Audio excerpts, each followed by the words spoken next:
5절로 12절에 있는 말씀을 가지고 믿음이 적은 자들아라는 제목으로 말씀을 전합니다.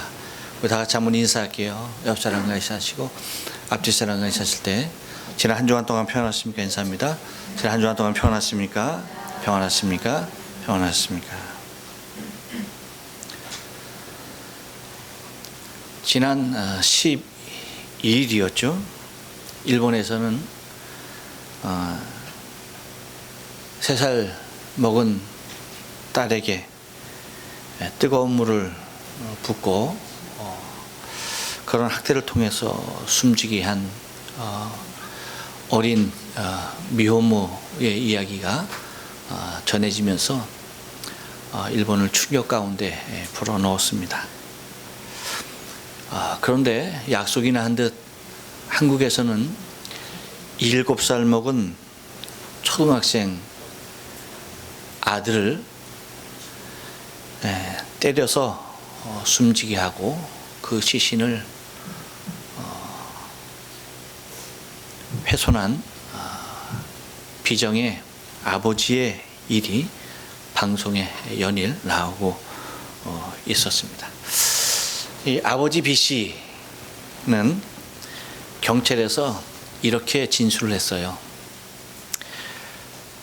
권투하듯이 세 개 때렸는데 이렇게 때리다가는 이 아들이 얘가 죽을 수도 있겠다라는 생각을 했다라는 진술을 했습니다. 슬픈 일입니다. 굉장히 안타까운 일이고요. 그런데 중요한 것은 왜 이렇게 폭력적인 아버지인가? 이제 조사하는 과정에서 알게 된 사실인데, 이 아버지 또한 자신의 아버지에게 어려서부터 수없이 많은 폭행을 당했다는 것입니다. 그의 어머니 또한 가정 환경에서 그러한 폭행의 환경 가운데서 자랐고, 그런데 우리가 흔히 생각하긴 그래요. 내가 이렇게 아버지에게 맞으면서 자랐으니까 나는 절대로 내 아들을 구타하지 않겠다, 폭행하지 않겠다라고 수도 없이 다짐했을 것이라고 생각을 합니다. 그런데 이상하죠? 그 일들이 반복된다는 거예요. 우리가 그래서 시집살이 하는 것을 보면 시집살이를 아주 지독하게 시키는 시어머니가 이 시어머니는 시집살이를 안 해봤기 때문에 이렇게 지독하게도 시집살이를 시키는구나 라고 생각을 하는데 그렇지 않다는 거죠. 시집살이를 모질게 한 며느리일수록 자신의 며느리에 대하여서 그렇게 모질게 시집살이를 시킨다는 겁니다. 무엇을 얘기하는 겁니까? 환경입니다. 환경. 우리의 삶의 환경이 이렇듯 매우 중요하다는 것이에요. 곧 어떤 환경에서 성장했느냐 하는 것은 미래에 그 사람의 인생을 결정하고도 남음이 있다는 것이에요. 어떠한 환경이 그 사람의 주된 환경이냐 하는 것이 매우 중요하다라고 하는 것입니다. 그래서 이것을 알았던 우리 선조들은 아들이 장가를 가거나 딸이 시집을 가야 할 그때 가문을 보고, 그리고 그 부모를 보고, 그리고 자신의 자식의 혼사를 결정하는 일을 했던 것을 우리가 바라보게 됩니다. 그것은 그만큼 우리의 환경이 너무나도 중요하다는 것을 우리 선조 때부터 이미 그들의 삶을 통하여서 우리에게 말해주고 있다는 사실이에요. 여러분, 오늘 본문에서도 예수님은 제자들을 향하여서 일정한 환경 가운데 들어올 수 있도록 지속적으로 그 환경을 강조하고 있는 것이 하나 있습니다. 그것이 무엇인지 아십니까? 네. 그것은 다른 것이 아닙니다. 예. 믿음입니다. 믿음의 환경 가운데 그들을 이끌어드리기 위해서 주님은 당신의 사역을 통하여서 얼마나 많은 일들을 나타내 보여주시는지 모르죠. 왜 믿음을 예수님께서 강조하시면서 믿음의 환경 가운데 제자들을 불러들이려고 하셨는가라고 하는 것입니다. 그것은 똑같은 행위를 할지라도 믿음으로 하는 것과 믿음으로 하지 않는 것은 전혀 다른 것이기 때문입니다. 똑같은 일을 했어요. 근데 하나는 믿음으로 하고 하나는 믿음으로 하지 않았습니다. 근데 그것은 너무나 다르다는 거예요. 우리는 가인과 아벨의 제사를 통하여서 그 현장을 목격할 수가 있습니다. 아벨의 제사를 받으신 이유에 대해서 히브리 기자는 이렇게 얘기해요. 히브리서 11장 4절에서 믿음으로 아벨은 이라고 말합니다. 무엇으로?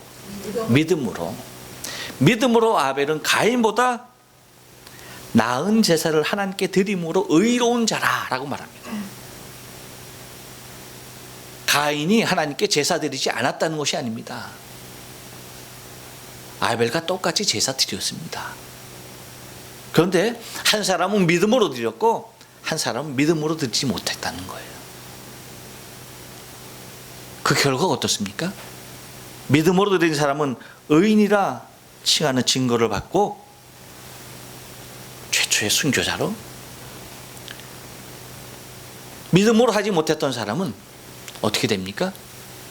최초의 인류의 살인자로 남게 되는 것을 우리는 바라보게 되어져요.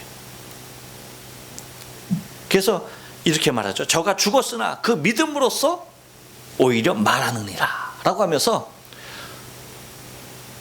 아벨이 지금도 그 믿음으로 우리에게 증거해주고 있다라고 그렇게 말을 하고 있는 것을 바라보게 됩니다.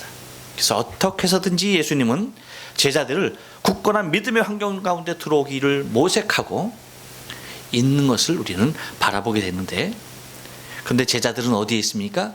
여전히 세상의 가치와 세상의 기준 가운데 사로잡혀 있었던 것을 우리는 바라보게 되어져요. 사람이라고 하는 것은 자신의 관심사에 그 관심사를 벗어나지 못하는 것을 바라보게 되어져요. 예수님께서 제자들에게 배를 타고 가면서 이렇게 말합니다. 몇 절입니까? 5절에서 6절에서 예수께서 이르시되 삼가 바리새인과 사두개인들의 누룩을 주의하라 라고 말합니다. 몇 가지가 등장하고 있습니까? 세 가지. 첫째 바리새인, 그 다음에 또 뭐요? 사두개인, 그 다음에 또 뭐요? 누룩이라고 얘기했습니다. 그런데 이 세 가지 단어를 들은 제자들은 무엇을 생각하느냐라고 할 때에 사두개인도 아니고요, 바리새인도 아니고요, 누룩도 아니었어요. 전혀 엉뚱한 다른 얘기를 서로 의논하고 있는 것을 바라보게 되어져요. 그것이 무엇에 관한 얘기입니까? 떡에 관한 얘기입니다. 아니 어떻게 이럴 수 있을까 생각을 해봐요. 아니 예수님이 떡 얘기한 것도 아닌데 이들이 갑자기 서로 의논하기를, 야 우리가 떡 가지고 야 우리가 깜빡이고 떡을 안 갖고 왔네, 이거 어떡하면 좋냐 라고 얘기하고 있는 거예요. 예수님께서는 바리새인, 사두개인, 누룩을 얘기했는데 제자들은 바리새인도 아니고요, 사두개인도 아니고요, 누룩도 아니고 한술 더 떠서 떡을 생각하고 떡에 대하여서 서로 의논하고 있었다는 것입니다.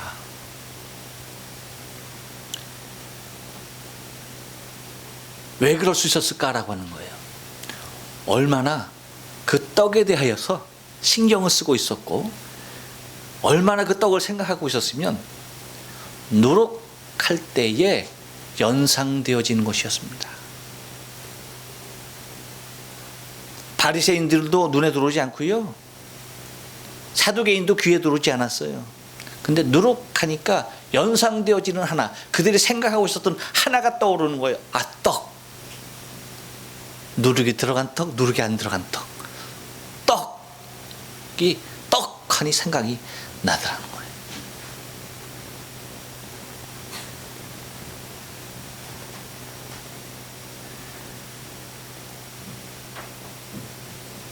무슨 얘기입니까? 그들이 얼마나 이 육신적인 걱정 가운데 얽매여서 살아가고 있는 이 제자들의 육적인 삶의 모습에 대하여서 너무나 잘 이야기하고 있는 것입니다. 그들의 삶의 모습을 잘 발견하게 되는 순간이었던 것입니다. 마가복음에서는 이 사건을 이렇게 묘사해요. 떡 한 덩이밖에 없었다라고 얘기해요. 어디에? 지금 배를 타고 건너가는 그 배 안에 떡이 한 덩이밖에 없었던 거예요. 그러니까 이거를 갖다가 한 덩이를 갖다가 배 안에 최소한 몇 명 있는 거예요? 사공은 뭐 제자들이 한다 하더라도 예수님까지 해서 13명이 있는 거예요. 떡 한 덩어리로 13명 먹을 거 생각하니까 끔찍했던 거죠. 이거 어쩌면 좋으냐. 거기에 딱 곤두세워져서 가고 있는데 누룩하니까 그렇게 떡부러지게 얘기를 하더란 얘기죠. 그렇다면 여러분, 제가 지금 얘기하는 것이 먹는 것이 중요하지 않다라는 얘기예요? 그 얘기가 아닙니다. 먹는 것 중요한 얘기입니다. 매우 중요한 일이에요. 왜? 먹지 않고 살 수 있는 사람이 없기 때문에. 그래서 그 중요한 것에 대하여서 주님도 우리에게 이미 말씀하신 바 있어요. 뭐라고요? 우리에게 일용할 양식을 주옵시고. 중요하지 않다고 한다면 주님께서 우리에게 그거 가르친 이유가 없었습니다. 근데 매우 중요하니까 우리의 기도의 제목 중에 하나님, 우리에게 일용할 양식을 주옵소서, 이거 기도하라는 거예요. 중요한 일입니다. 그런데 그 일이 너무나 중요한 일인데 사람이 먹는 것에 매여 있으면 추해진다는 거예요. 없어서는 안 되고 하지 않아서는 안 될 것인데, 먹는 행위가 반드시 우리에게 필요한 행위인데 거기에 매여 있으면 그것은 아름답지 못하다는 거예요. 매우 추해진다는 것입니다. 곧 다른 차원에서 추워진다는 것이 아니라 신앙적인 차원에서 매우 추해질 수밖에 없다는 것이에요. 신앙이 자라지 못한, 성숙지 못한 1차원적인 신앙에 머무를 수밖에 없다는 것입니다. 그래서 주님께서 우리에게 또한 이렇게도 말씀하셨습니다. 마태복음 6장 25절에서 그러므로 내가 너희에게 이르노니 목숨을 위하여 무엇을 먹을까, 무엇을 마실까, 몸을 위하여 무엇을 입을까 염려하지 말라라고 말씀을 하십니다. 제가 한 주간 동안 한국에 있었어요. 부모님과 함께 있다 보니까 부모님이 뭐 보통 하는 일이 이제 이렇게 TV를 보시잖아요. 그럼 이제 저도 앉아서 같이 TV를 봐요. 야, 근데 드라마 엄청 하대. 와, 아침에 드라마가 어떻게 연속적으로 그렇게 이어져? 희한하대. 그렇죠? 이 채널에서 끝나니까 딱 돌리니까 또 다른 채널에서 또 드라마를 하고 있어. 이거 끝나고 또 돌리니까 또 있어, 또 해. 야, 어떻게 그렇게 새 방송에서 그렇게 줄지어서 아침에 드라마를 하는지요. 그리고 그거 끝나고 나니까 또 줄지어서 먹는 거. 와. 제가 일본에 처음 왔을 때 18년 전에, 야, 이놈들은 무슨 방송할 때 이렇게 먹는 것만 하냐. 텔레비 채널을 틀면 먹는 거 안 하는 데가 없는 거예요. 야, 얘는 왜 이렇게 먹는 방송을 하냐. 그렇게 했는데 이제 한국이 방송이 죄다 먹는 것으로 도배를 했어요. 도배를. 그래서 무엇까지 생겼어요? 먹방. 야, 나 그 먹방이 뭔가 했어. 먹는 걸 방송하는 게 먹방이래요. 그냥 단순히 자기가 한 거 음식 이렇게 차려놓고 그거 먹는 걸 그냥 그대로 인터넷을 통해서 방송한다는 거예요. 근데 그게 그렇게 인기가 좋다네. 여기 웃는 사람들은 다 한 번씩 보고 자기도 한번 해볼까 하고 도전을 마음속으로 감행을 했던 분들이야. 아니에요? 안 했어요? 감사하네요. 그렇게 먹는 방송이 얼마나 많은지 모르겠더라고요. 그런데 아름답지 못해요. 왜? 여러분, 사람이 먹는 것에 집중하고 먹는 것만 신경 쓰면은 짐승하고 다를 거 없어요. 여러분, 짐승이 무엇 신경 쓰겠어요? 오로지 먹는 겁니다. 근데 마지막 때 이 사단이 이 세상을 장악하고 있는 이때에 이끌어가는 것이 인간을 인간화하는 것이 아니라 인간을 짐승화하고 있다는 거예요. 짐승이 하고 있는 본능적인 생각과 사고에 집중하도록 그렇게 모든 토양을 만들어가고 있다는 것입니다.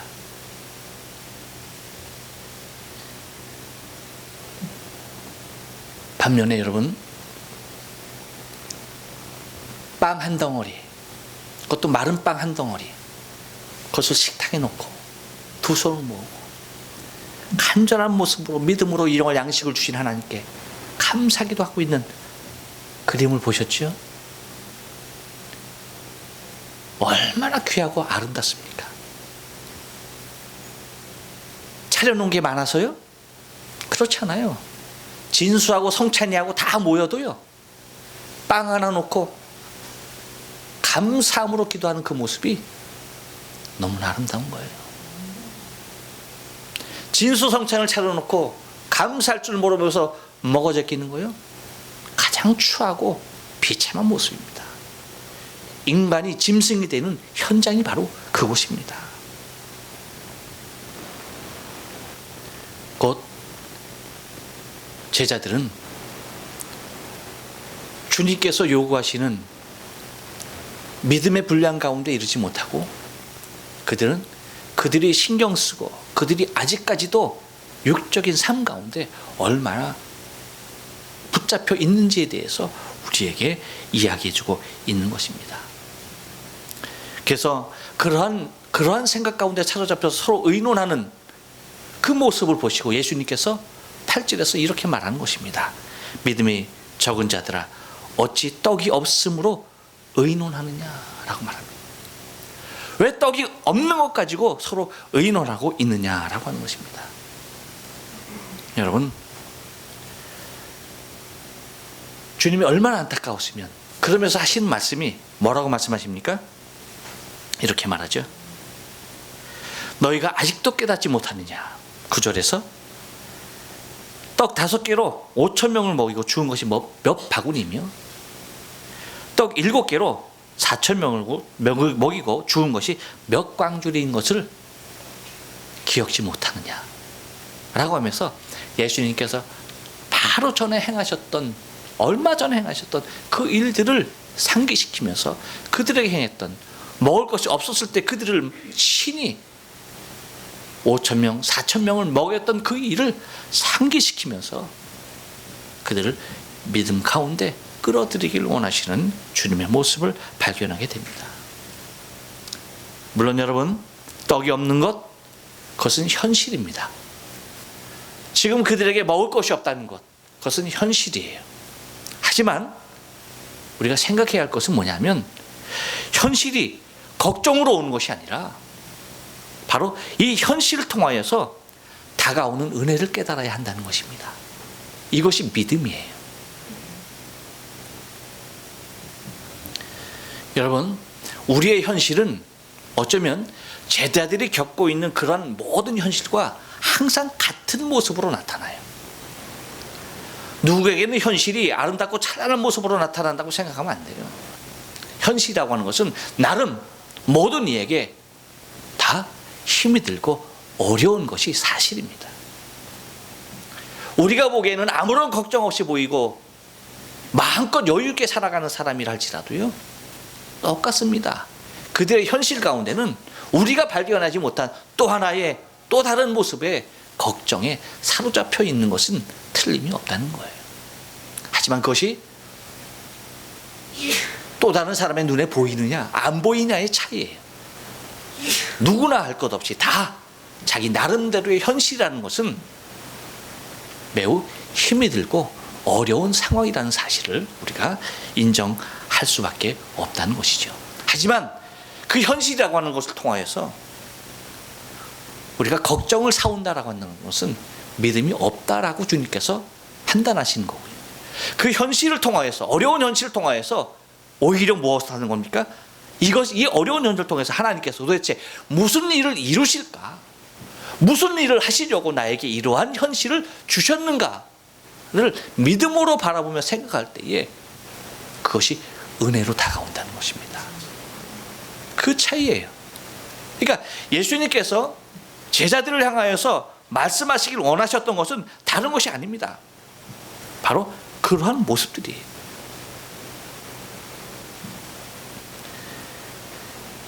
여러분, 우리는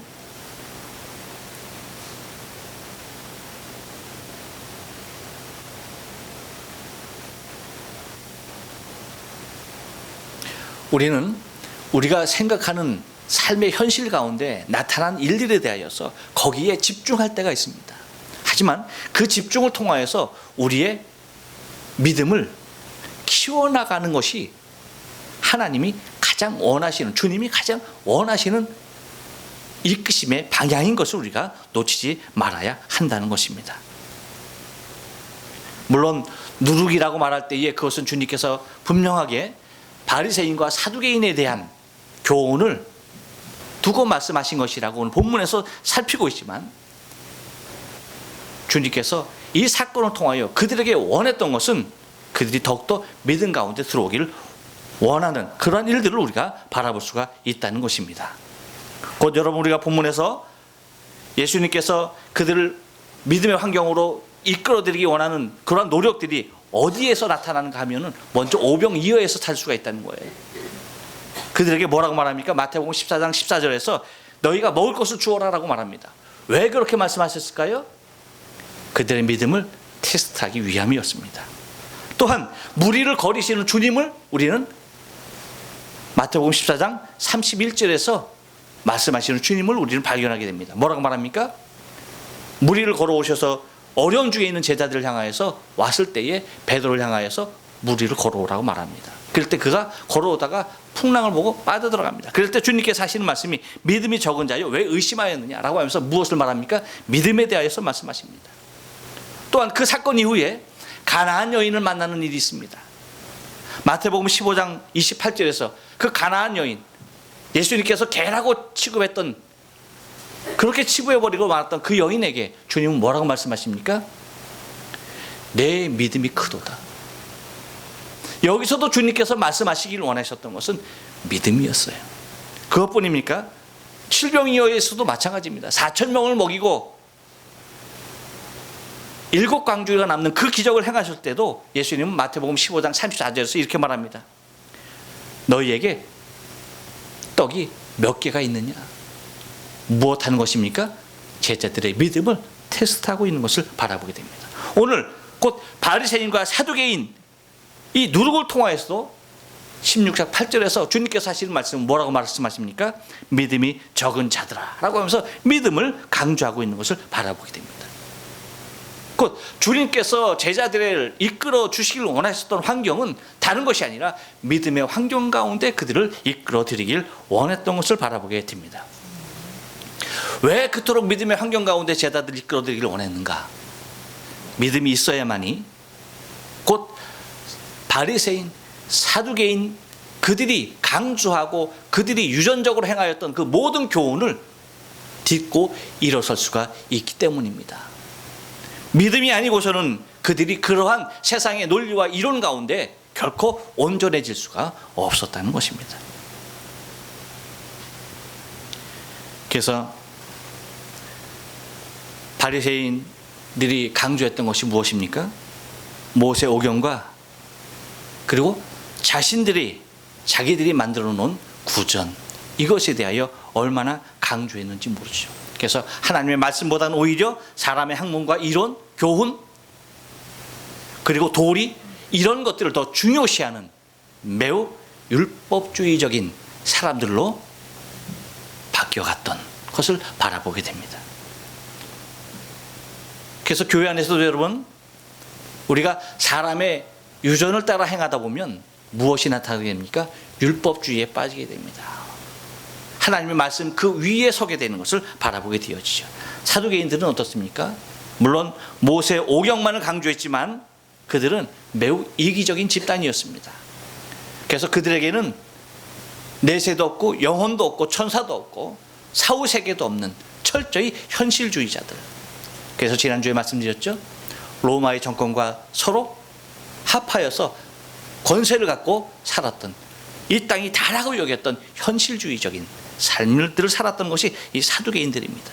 그래서 매우 현실적으로 살았던, 현실주의에 사로잡혔던 이러한 모습으로서 주장한다면 믿음이 없으면 바로 이곳으로 쫓아갈 수밖에 없는 상황이다라고 하는 것이죠. 제자들은 어떻습니까?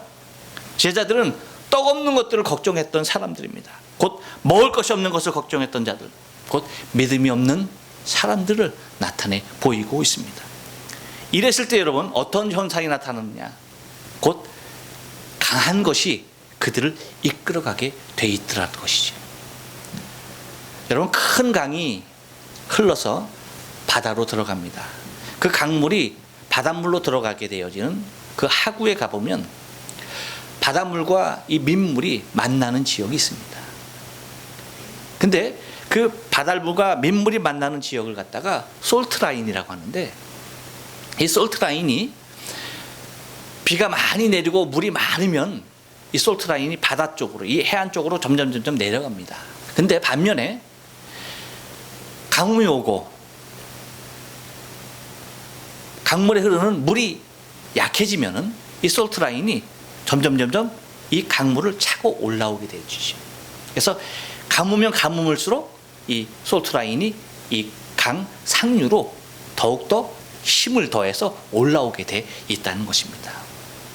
마찬가지 제자들에게 있어서도 왜 주님께서 이토록 여러 가지 사건을 통해서 지금 1년에 일어났던, 우리가 보았던, 계속해서 보았던 마태복음을 통하여서 예수님께서 제자들에게 계속 지적하고 그들을 이끌어들이기를 원했던 것이 믿음을 왜 그렇게 강조했느냐? 곧 그 믿음 가운데 굳건히 서 있지 아니하면 그러한 사상, 그러한 교훈 가운데 휩쓸려 동화될 수밖에 없다는 것이죠. 오직 목숨을 다하여서 주의 복음을 위하여 살아갈 수 있었던 제자들의 최후를 순교자적인 삶을 살 수 있도록 이끌었던 것은 무엇입니까? 다른 것 아닙니다. 믿음입니다. 이 믿음이 결과적으로는 예수님께서 그들을 믿음 가운데 이끌어내기를 원하여서 수없이 믿음을 강조하면서 믿음이 적은 자들아, 믿음이 적은 자여 왜 의심하였느냐? 내 믿음이 크도다. 너희들이 과연 어떻게 할 것이냐라고 하는 선택의 모든 과정에서 주님은 카드를 내놓은 것이 무엇입니까? 믿음이라고 하는 카드. 믿음이 아니고서는 결코 될 수가 없다라고 하는 이 믿음을 강조해 주셨던 것을 바라보게 됩니다. 어쩌면 여러분, 우리의 신앙의 솔트라인은 어딘가? 과연 믿음이 적어서 바닷물로 채워지고 있는지, 아니면 내 믿음이 그 바닷물을 몰아내고 있는지, 여러분, 우리가 우리의 신앙의 삶을 점검하면서 우리에게 주어진 믿음이 적은 자들아라고 책망하시는 음성이 우리에게도 동일한 모습으로 들려오고, 내 믿음이 과연 어디에 있는지, 주님이 원하시는 믿음의 분량 가운데 서 있는지, 생각만 하면 세상이요, 생각만 하면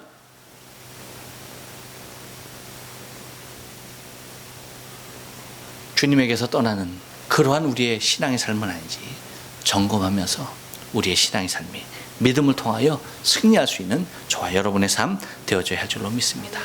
기도하십니다. 고마우신 하나님, 은혜와 사랑을 감사합니다.